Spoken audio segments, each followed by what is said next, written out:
Welcome everybody to this episode of the Women in Technology Spotlight. Please like and subscribe to our channel so you won't miss any of the following episodes. Today, I have with me Lidia Vasileva. She is a specialist solution engineer for network and security at VMware. Welcome, Lidia. Hi, Franke, and thank you for having me. Thank you for coming on the podcast. Let's start the show off with you telling us a little bit about yourself and what you do. Ooh, that's the scariest question always, isn't it? So as you said, I'm an SE as part of the Network and Security Business Unit at VMware. I've been with this role for almost coming up to 2 years now, which is scary to think. So a little bit about myself. So I am originally from Bulgaria. I then moved to Denmark to study IT technology, and then I came to the UK, practically for my career, and here we are. Mm-hmm. So, Lidia, you work at VMware as a solution specialist for NSX. Tell me a little bit about what you do and why you love doing it. Oh, okay. So I love talking about my day-to-day because I have a colleague who has a fantastic quote about our job. Like, it almost feels not like a real job because there is no day-to-day that is the same. And I love that. And that is exactly what the job is. You get thrown a lot of challenges, you get thrown a lot of different questions from customers, questions from your colleagues, trying to figure out different things that you never thought that you have to look into. And it's lovely. And even as a specialist, we're not just sort of closed off to a singular product or a singular part of the portfolio. We get to expand our knowledge almost on a daily basis. And if you can't tell, that's where I get excited about, because I love learning new stuff. I like getting to know different bits of technology here and there, and more like especially, how do they all work together and how do they all talk to each other? That's the bit that gets me going. That sounds so exciting. So tell me, Lidia, did you always have an interest in tech? Did you know this was something you wanted to do from an early age? Tell me a little bit about how you became a woman in tech. Yeah, no, not at all. I was even recently talking to my mom about it, where because obviously it's coming up to that now. I've been in IT for like about 3-4 years now, and we were sort of reflecting on it, how none of us would have expected that I would get into IT in any way, shape, or form. And it was almost by accident how it happened. So a little bit of a backstory. The way I got into IT was I had a gap. I found myself in a gap year. The first year I was in Denmark. I didn't have a place to study. So I was just desperately looking for a job for almost a year. Just to do something with my time. I was absolutely going stir crazy. And there was this open house event for a local university. And there in the corner, where all of the IT and computer science specialties were, they had like these little kiosks where they had the presenters there. And there was this, and I love describing him like that, just a gritty old man with like cigarette smoke on his mustache, like, you know, completely out of place in that entire picture. But he sort of like hushed me over with the promise of a free cup of coffee and for him to talk to me about IT technology. And I'm like, okay, fine, you know, it's coffee, sure. And in the span of about 10 minutes, I actually don't remember what he said to me, like in exact words. But at the end, I left that event with the idea that I'm going to become a network engineer and I'm going to be great at it. That man was later my first mentor and my lecturer at my like the degree I had in Denmark for IT technology networking. And he is still one of my mentors as I go along in my career. And it's been just an amazing stroke of luck, if you can say that. It sounds so surprising. It seems like a very surprising plot twist in your life, right? Absolutely. No, I was absolutely going down the route of marketing or something completely still IT adjacent, but definitely not hardcore into like what networking and what IT is. But when I found myself in the first lessons at uni, and I remember the first class was about routing. What is networking? What is routing? And suddenly to get that light bulb moment of like, ooh, things talk to each other. I want to know more. And it's been just a snowball effect afterwards. So tell me, because obviously I think you went to a normal kind of school as a kid. There was no, it was not like an engineering school or anything. No. So there were equal amounts of girls and boys in your Yeah. primary school and probably high school. What was it like going to university and studying for a technical degree all of a sudden? So we were two girls in the class of 80 at the start, around 80. I wasn't particularly bothered by that, Ronke, to be honest with you. I do remember stepping into the classroom the first time on the first day of uni, and then there was silence when I walked in. It's just like, oh, this is the sort of situation I found myself in. Okay, that's good. Let's just handle this. and again, I sort of have this mentality of, you play with the cards you're dealt with. A lot of my close friends and a lot of my, I've been lucky enough to even work with a lot of my university classmates, and it's been a joy to have those guys around. And I know for a lot of women, it could be quite daunting to walk into that room. And I think definitely we have a lot of work to do to make it more approachable, because not everyone is like me, right? And I fully appreciate that. And I think it shouldn't be just for people who are not bothered by being the only women in the room for this. This field is not just for people like me. It should be for everyone. Yeah, that is actually something I really wanted to touch on, this feeling of being the only one in the room. And as you said, this is a pressure and it is a burden for some. So what prepared you to be so completely unbothered by that? Is there something in your family background? Is it the way you grew up? Is it just something like your character, maybe? I think to a huge degree is my character. To another degree is this sort of confidence that my parents managed to instill in me, that I can just handle things.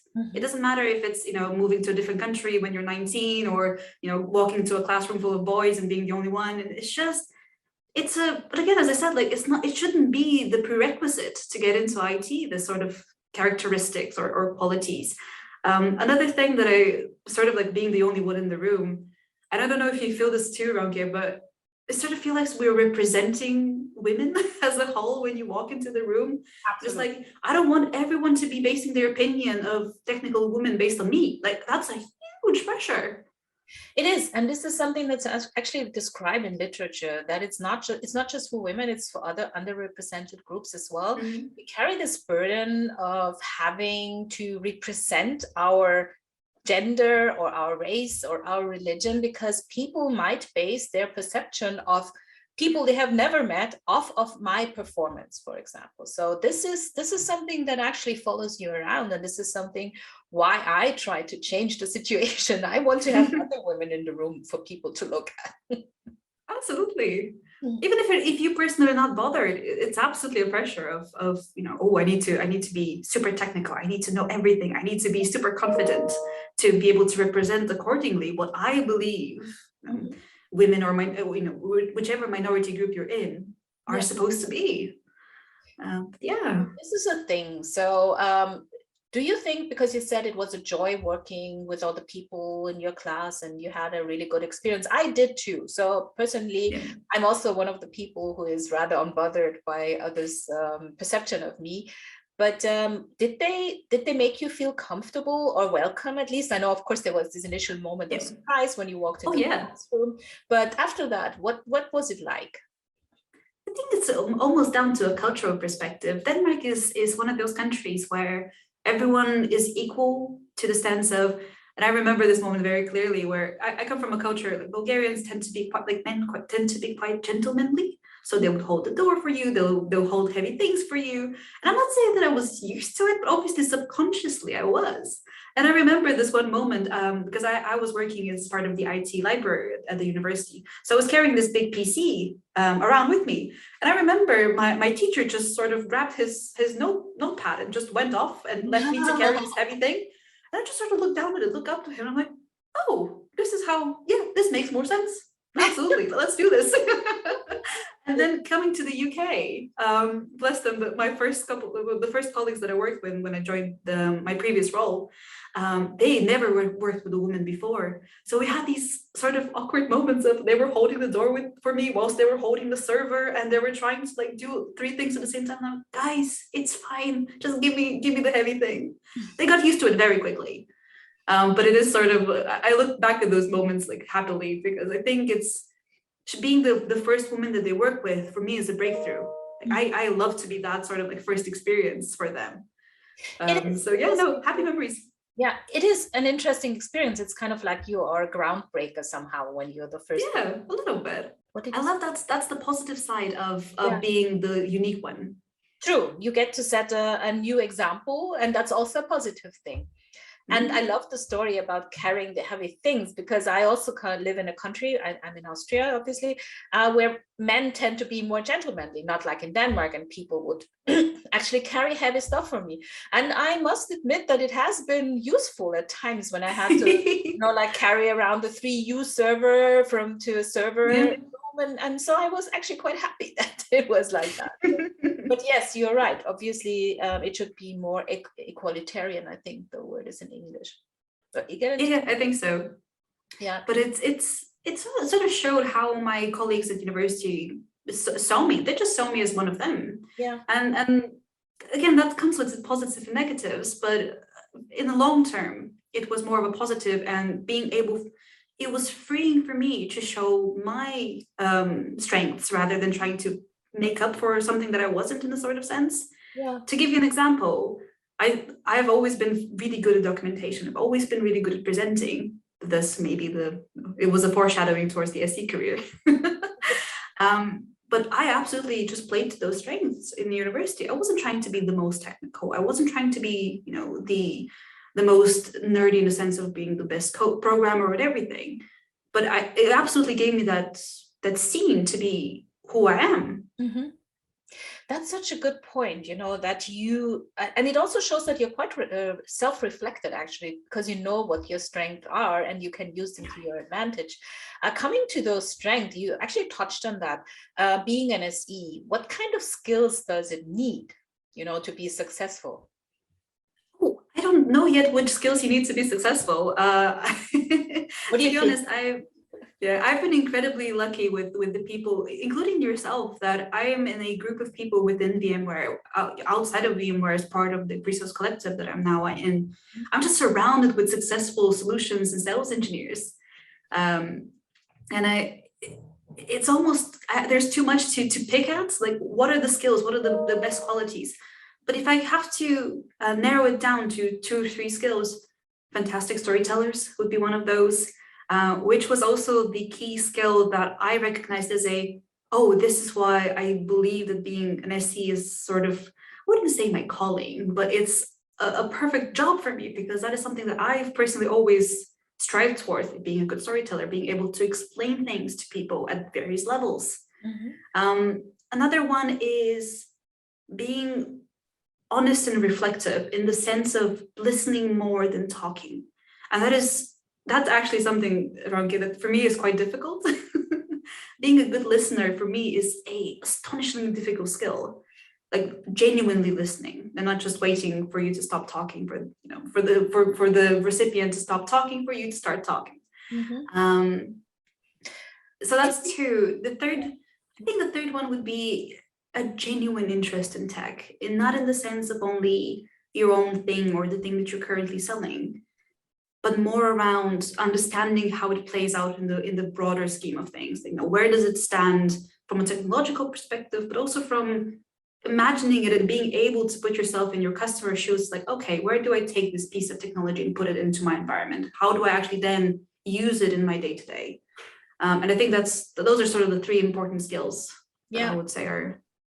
I think you narrowed it down perfectly, actually. It's actually the three things I would also have named. And one is definitely storytelling. And that's one of those skills that a lot of people actually lack. And it's interesting to see that, oh, there's something wrong with your picture. Sorry. I just saw, sorry. What happened? Oh, there you are again. Okay, let's do it again. Yeah. So this is actually the 3 skills I would have narrowed it down as well. So this is actually a perfect summary, because I think it's storytelling, being able to actually put this technology that you're trying to sell in some larger context, explaining how that could be useful to a specific person, to a specific company. Then the listening thing, that's also a thing. And I think everyone struggles with that. It's this active listening skill is something that we develop over time. And you're not going to be as good every day. Some days it's easier, other days it's not as easy. And then the third point that you made is also very valid, the interest in tech. And that's something, I think this is an interest in understanding how things actually work. It's not necessarily just about tech, it's about trying to understand the world and how technology fits into that. And I think that makes a perfect solution engineer or system engineer or sales engineer, whatever you want to call them, right? So in terms of obstacles, so obviously the gender discrepancy was not an obstacle. What kind of obstacles did you actually face? Because you were not necessarily a nerdy kid from the beginning, so this is a completely new world. Is there anything that tripped you up, or maybe something you learned specifically about yourself? Yeah. So, and this is something I still struggle with. So it's a little bit of a, opening myself up to the world, but imposter syndrome, including just talking to you, right? People who are vastly more educated than me from an academic perspective, people with 10, 15 years of experience, ahead of me when it comes to like technology and being in IT. That has always been at almost every step, including, just during my studies as well. It almost felt like I need to overcome like all of the fact that I haven't had all that experience, including, and I keep on using this as an example. I had a classmate who already had a Cisco certification stepping into the classroom, and I'm like, how am I supposed to compete with that? Like, you practically sweep me off the road. Like, I have no idea what I'm doing here. So, and this sort of imposter syndrome led to, I guess, my biggest setback or problem, which is burnout. And that is such an easy thing to do in IT because it never stops. New things keep on happening, and there's always new goals. There's always new things for you to learn and reach out to. That if you don't pace yourself, you would find yourself just being tired and cranky. And I know I reached that point when I woke up one day and I said, I don't want to do networking anymore. I don't want to do IT anymore.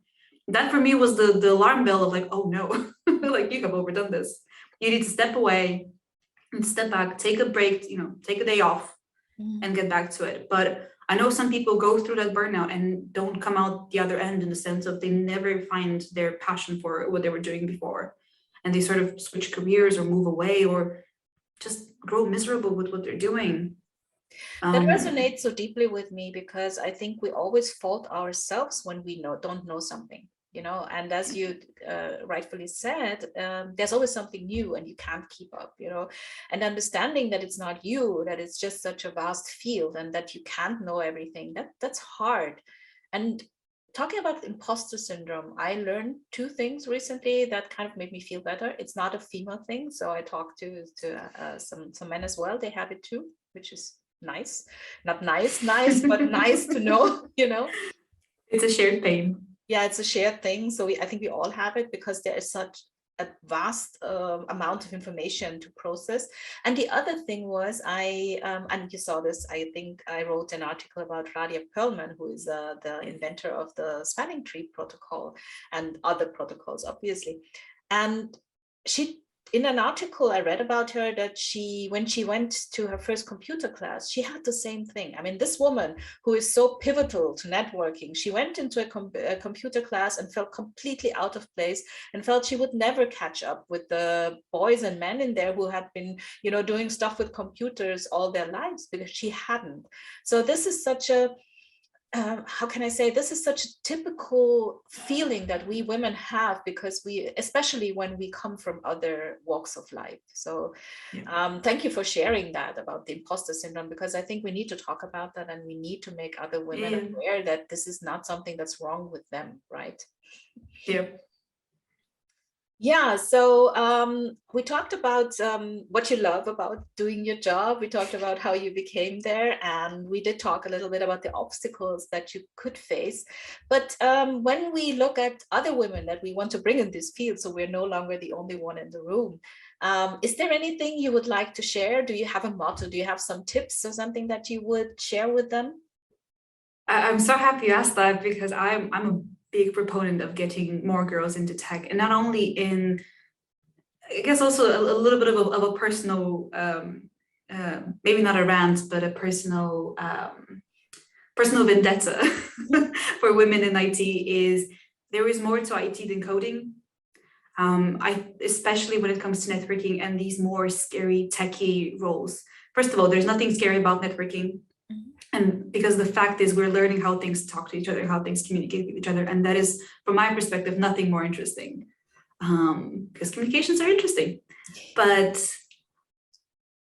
if I could go back and talk to 19-year-old me just stepping into that classroom, I would say, first of all, don't ever stifle who you are as a person. So if you're bubbly, if you're outspoken, if you are, or on the other hand, if you're shy and quiet and calm, don't try to fit in for the sake of fitting in. Don't try to be one of the boys for the sake of being one of the boys. To be honest with you, Ronke, just to fit in, I learned about cars. I don't care about cars. So that was one of those things of like, I don't need to do this. I am my own person, and it's fine to be the only one in the room or to be unique. The other thing is, don't be scared of being technical, because the more important skill that you would have in IT is the ability to learn. Mhm. From that point on, everything is achievable. Mhm. And yeah, that's really Yeah. it. And that's such a good point, trying to remain yourself and bringing your own skills into the mix, not trying to, have the same skills like other people, because what makes you special is that you are different from others, that your unique point of view is so important in tech as a woman. And I also feel that we need more of these unique female viewpoints in technology. And I know you are also very passionate about this. I just remembered I wanted to ask you, because you said you were active in the pre-sales collective, and I'm also a member, but not very active. I'm just in the group. So do you want to talk about, like how important it is to have a network like that? Maybe even especially when you're starting out? Yeah, so I think I'm quite lucky that almost 2 years into it, this is the moment I discovered the pre-sales collective. So what it is, it's practically a worldwide network of pre-sales professionals across technical fields. It's not limited to a single company. And what they do is they constantly share, first of all, the common problems, the common issues. So everyone is complaining about Salesforce, everyone is complaining about how to deal with account managers, and understanding that you're not alone in the world. That is amazing. But also with those complaints comes wisdom. So you would have people who are sharing how they approach opportunities, how they approach demoing, what are the common pitfalls. And also they have the pre-sales academy that they bring in new people as pre-sales professionals into the world, which I feel that, especially from a technical company, that is something that is slightly lacking in the enablement. We're so focused on teaching people the technology of making sure that they know what they're talking about, that we sort of leave on the background, how do you actually go onto a presentation? How do you dress for an in-person presentation when those become a thing again? But those are things that you don't actually worry about until the moment that you start worrying about them. And that's sort of the topics that are covered off as part of the collective. That sounds so terribly useful, actually. I mean, you wouldn't even know who to go to if you had these questions and there wasn't a collective like that, right? So thank you for talking about that as well. I would have forgotten to mention it. Yeah, so thank you so much, Lydia, for sharing your story and your journey with us. Is there something else you would like to share before we end the interview? Other than just from my perspective, feel free to reach out to me on LinkedIn. I'm on Twitter as Packet Mage. I have a website, packetmage.com. If you want to just see what, if you want to hear more of this. And just don't be a stranger. I think the biggest strength that we have, not only as women in tech, not only as women as SEs, but also just as technical people, is the connection we have with others. So absolutely feel free to reach out. And thank you so much, Ronke, for having me. It's been an absolute pleasure. It was a pleasure for me as well. Thank you.